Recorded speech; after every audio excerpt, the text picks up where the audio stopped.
Welcome to Southwest Florida Real Estate Update, hosted by local realtors Jim, Michael, and Morgan York of the York Real Estate Group of Frye Realty. Our show will bring you the most up-to-date information on the local real estate market, featuring the leading experts in the real estate field. Welcome to the Southwest Florida Real Estate Update. I'm Michael York of the York Group of Frye, and I'm joined today by my father, Jim York. And we're going to talk today a little bit about Collier County and where we were, where we are now, and where we're going. Jim, thank you for having me on. Well, Michael, I'm excited about this show because it's a little bit different than our usual show, and we have a lot of clients, buyers, and sellers that are always asking us for statistics, and you've put together a really nice PowerPoint here that we're going to see some slides that you did for realtors, and we didn't do it for the consumer, but it was for realtors. So I'd like to maybe we go over each PowerPoint and explain it to our viewers, and hopefully they learn a lot from it. Okay? Absolutely. Let's get into the PowerPoint. So today's topics, we're going to talk about this. Like you mentioned, was a PowerPoint that I did for the local board enabler for realtors, and to discuss Collier County, where we were within the last decade, where we are now, and where we're going. Also, new construction. What new projects are happening, where they're happening, and then a little bit about the on-site sales agents, and also the contracts are a lot different for new construction, so some of the nuances that one would need to look out for. So everybody thinks Naples is growing and really fast, but we really don't have a lot of land here, right? So everybody uses the term becoming the next Miami or Fort Lauderdale, where everything is packed in, you can't even breathe, and cars are all over the place, traffic's horrendous. But if we pull up the graph on the screen here, this is kind of an interesting map that I got from Mark Strain, who's part of the county, and becoming the next Miami and not so fast. Is our total county size is 1.4, almost 1.5 million acres. We are the largest county in the state of Florida. But if you look on the second line there, it says that our conservation and preservation area is about 78% of our total county size, our total land size. So we really only have 22% of our land is available for development, which is why we will not be the next Miami. And we are doing certain things to protect the roads and the congestion, which we'll see later on. But we only have 22%, just a little more than 330,000 acres to build on of that total almost 5 million acres. Well, the next thing we're going to talk about is inside Collier County. A lot of people think there's a lot of full-time residents, obviously, but most importantly, they think there's a lot of seasonal residents. And this next slide will give us a little indication of that, right? Yeah, this is kind of an interesting slide here that everybody asks about, no matter if you're down here year-round, or you're a permanent resident, or if you're a seasonal resident. And everybody always wants to know how many people live here in Collier County full-time, and how many people are just seasonal residents. We have about just over 366,000 full-time residents. And there's always numbers from 180 to 500,000, but this is what the county looks at. They have 366,000 full-time residents, and the seasonal residency is between 75 and 100,000 people per year. Obviously, that is fluctuates from year to year depending on the economy and the type of winters that people have up north and where they're coming from. But anywhere from 75,000 to 100,000 people. And this chart will also show throughout 2034 that we're going to get up towards 500,000 people. 460,000 people is what our projection from the county is as we move forward of full-time years, and we're having a growth of about 5 to 8% over the next, say, 10 years. And our next slide really talks about the total parcels in Collier County, which I was amazed when we saw these figures too.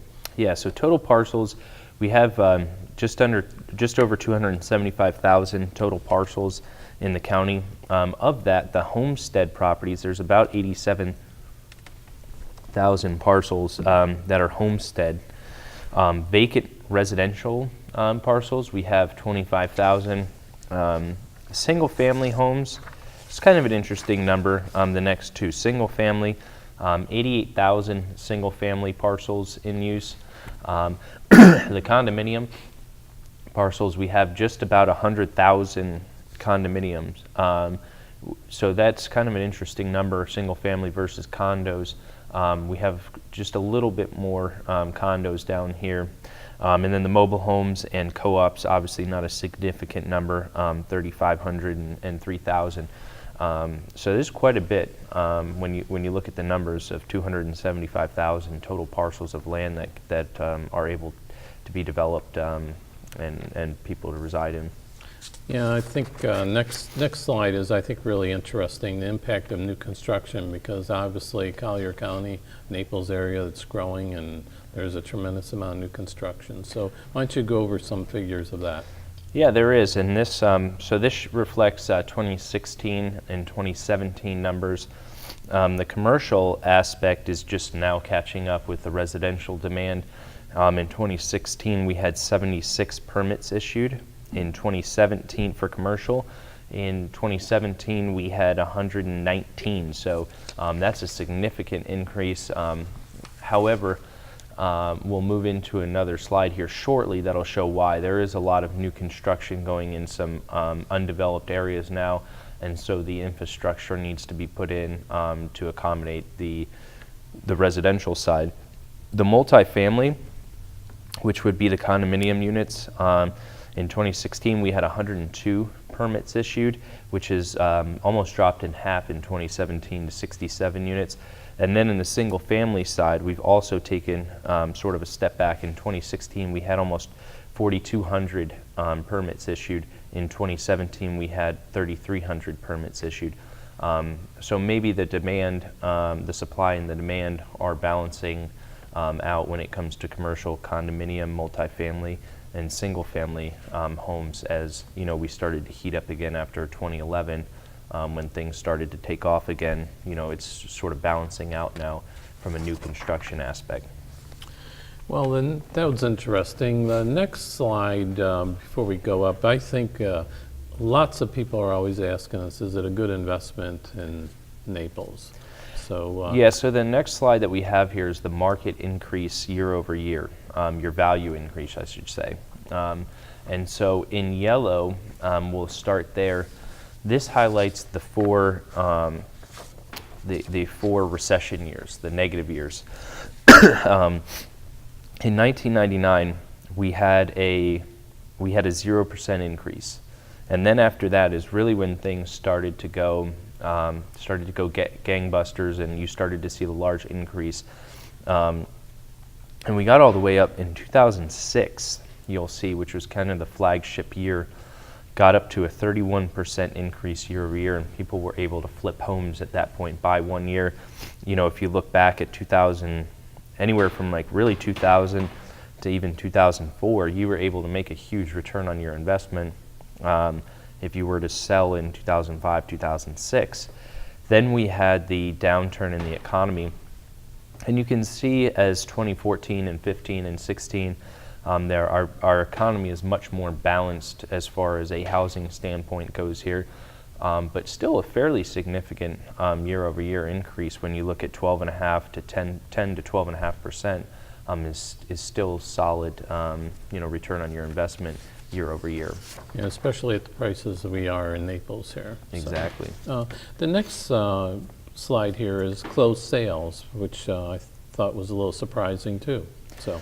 Yeah, I mean, when we look at something like this, so in 2016 we had 8,500 closed sales. In 2017 we had 8,800. Some of this is due, a little bit. We did have an election during the course of this time, so some of this may be, maybe affected by that. However, 4% is still a very stable market, and 8,500, 8,800 closed sales is still a very healthy market historically speaking. And you can look back all the way 2012, really 2011 we started, was when things really started to heat up into 2012, 13, 14.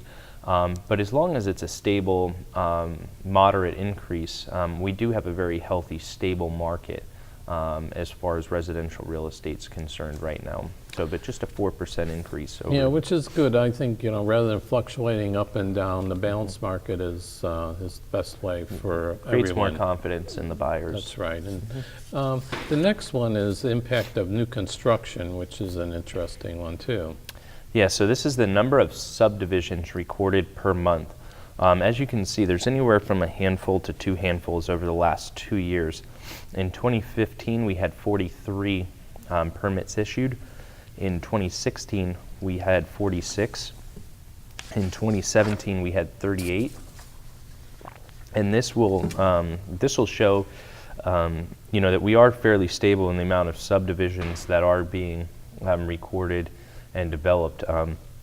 Having 40 some odd subdivisions being, coming out of the ground year over year is still pretty healthy for our market. But this is kind of an interesting number to look at as well, because people always ask, new construction, what's happening, what's coming out of the ground. And so to have 40 new subdivisions per year is still pretty healthy for our market. It's kind of an interesting number. It's very interesting. Well, high-rises, we do business on the water and high-rises, so this is interesting too. There's only a few that's been approved. So. Yeah, high-rise, we are not the Miami skyline, but we do have a few under construction right now. The Kalia Bay is the largest project that we have going right now.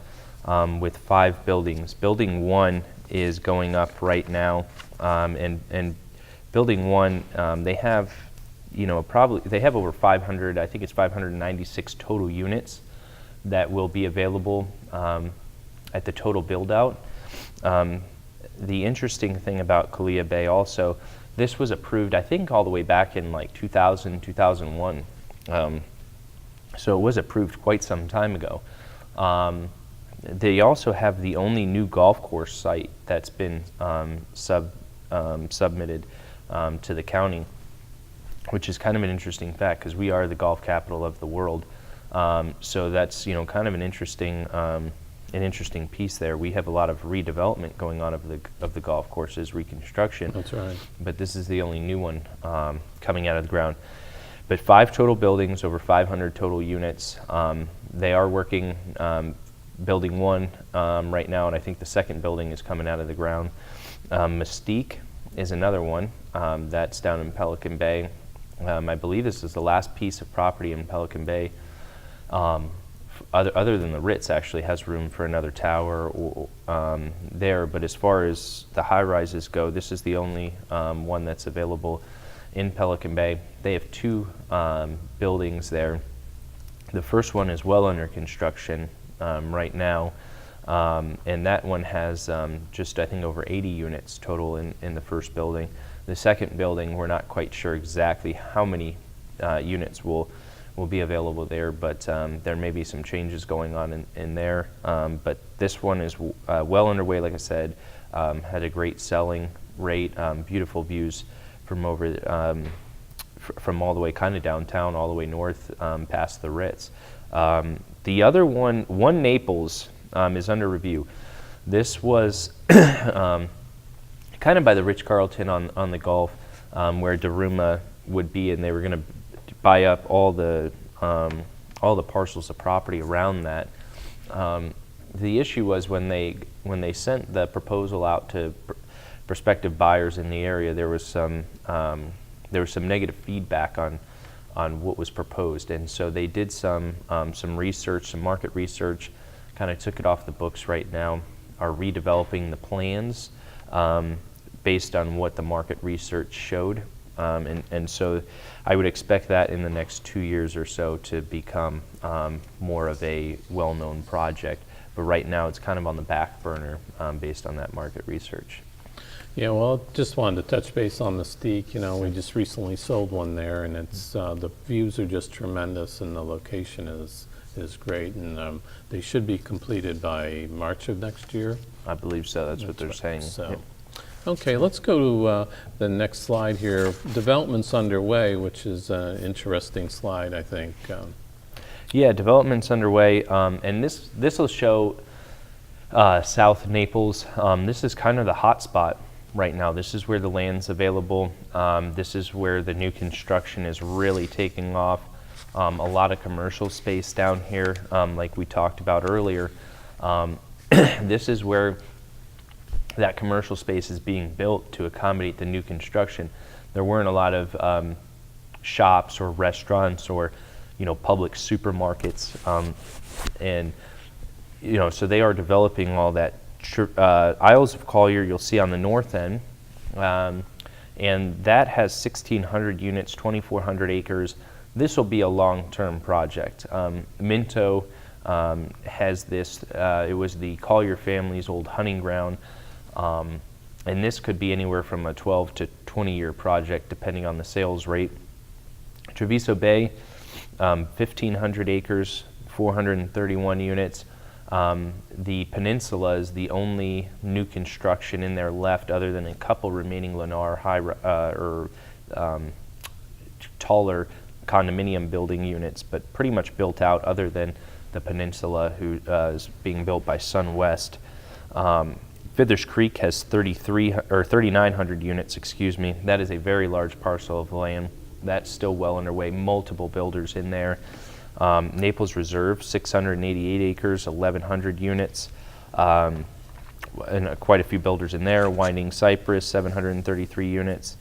Hacienda Lakes, almost 1,700 units. And you can see nearly 13,000 acres zoned, shovel ready, under construction, with 9,000 plus units here. And there's about There's another slide, right, of developments. If he could bring it up, please. Yep. Yeah, and just to go back to that, to the previous one as well, there's over 1 million square feet of commercial space being built in this neck of the woods down here to accommodate all of these homes, and that could be anything from, like I said, retail shops to Outbacks and Starbucks and Pollo Tropical's fast food restaurant. I mean, Skillets. There's all kinds of things going in that neck of the woods. There's over 1 million square feet. So going into the next slide, as you mentioned, this is out east, past the estates, out towards Ave Maria. Most people are familiar with that. There's also rural lands west. Again, the Collier family, parcel of land that was purchased. They, in the first phase of Ave Maria, in the first phase of Rural Lands West, there's over 21,000 units could accommodate these parcels of land. So that is quite a few people. You're looking at over 52,000 people, based on what the county considers to be an average household of 2.47 people. So almost 52,000 people all the way past the estates. And there are other subdivisions of that have been recorded out there of 3,700 unit or 1,500 units in one, and another 2,300 in another. So you're looking at almost 10,000 more people. So out here just alone, just past the estates, we have over 60,000 people in housing for them, and these can include golf course facilities as well. The Rural Lands West will have a lot of preserve area there as well, be spread out a little bit more, but a very nice concept that they've come out with out there as well. Well, that's a nice overview of everything there, but more importantly, as us being in the real estate business, myself here for 25 years, and you've been with me for the last 5 with Morgan, it really takes somebody that really knows about new construction and the contracts and everything. So let's just touch base on how we could help them if they're purchasing a property here in Southwest Florida. Yeah, I mean, there's a lot of things to know in new construction. It's not just resale. A lot of our resale properties, the infrastructure is already put in. The roads are pretty well determined. The contracts are a lot different. So in new construction, length of time on the build out, like we said, in Isles of Collier, there could be almost 20 years of build out time, that you're competing with a developer. And the developer has multiple ways of sort of undercutting you as a resale value, offering incentives, not being able to put an open house or a for sale sign out. Sure. There's lots of different things that they can do to kind of control the market. The registration process, how long does it last? If you were to come down this season, register at a specific location, but don't purchase anything and come back next January in 2019, is your registration still good? We may only have a 6-month registration. Well, let me just interrupt there, okay, is that the registration is you must bring in a real estate agent with you when you go in and register, even if you're going in to look at models and you fill out the form and you don't put us down or bring us, you could be, Yeah, we could be cut out and your representation could be limited. That's a good point. It doesn't cost them a thing. They have our expertise to go with them. That's true. You do not save a penny not taking us in there. The upgrade process, this is one that's very confusing because every developer is slightly different. When do you have to come in and pick out the upgrades? How many options do you have? Something like a Lennar, they only have a couple options. It's essentially almost a one-stop shop with a few different paint colors and cabinet choices. And then you have, there's other developers like Taylor Morrison where you could spend a full day in there, and they have every different kind of flooring, cabinetry, hardware, sinks. They have a plethora of things to choose from, and the payment as well. Some require 10%, 20% down, and when do they require those payments to be put down on top of your deposit for the home is a little bit different. We already touched on resales, the signage in open houses. Are you allowed to do an open house? Can you put a sign out? Can you put a for sale sign out? Some developers don't allow you to do this until they're done with the property. The pricing, when you go to a new construction facility, they say from the 200s or from the 500s or from $1 million. We all know that's not necessarily the price. Right. There's lot premiums, for example, and you have to ask what are your standard specs. On a $400,000, $500,000 house, usually you're going to spend an extra 10, 15, sometimes even 20% for the upgrades in a particular home. Not everybody knows that. And then, a closed mouth doesn't get fed. So what incentives are they offering at that point? Is it free golf for 2 years if you're in a bundled community? Is it if you spend, $60,000 in upgrades, we give you half off? There's different fly and buy programs. For example, if you fly down here and purchase a property, the developer a lot of times will credit you back for, for your cost of coming down to purchase the property.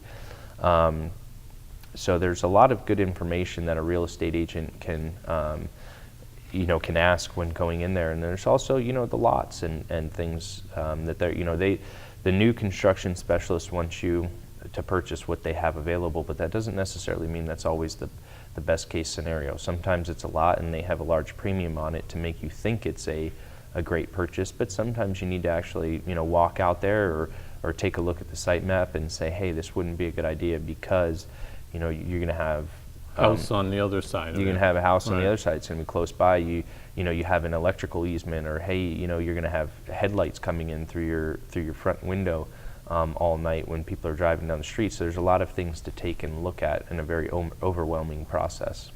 Yeah, I'll tell you, Mike, how many times I've been and you have been with clients and they would have made totally the wrong mistake, and how many have we met that have made a mistake? And I don't understand. They need to take a experienced real estate agent in there with them too. So they have an objective opinion of it too. So, Mike, you did a wonderful job putting this PowerPoint together. I'm proud of you. I think we can end the show here. The contracts is another aspect of it that we usually have Don Ross, which is on the show monthly, look over the contracts for our clients at no charge and kind of give them what they should be looking for. And that would be a great idea for another show. The contracts are quite lengthy. Ours are only, by the time you do addendums, 20-ish pages. give or take, and a new construction one can be well over 100. That's right. So that would be a great idea for another show. Okay, thanks. And thank you for tuning in today. I hope this was very helpful, and hope to see you next week. Thank you.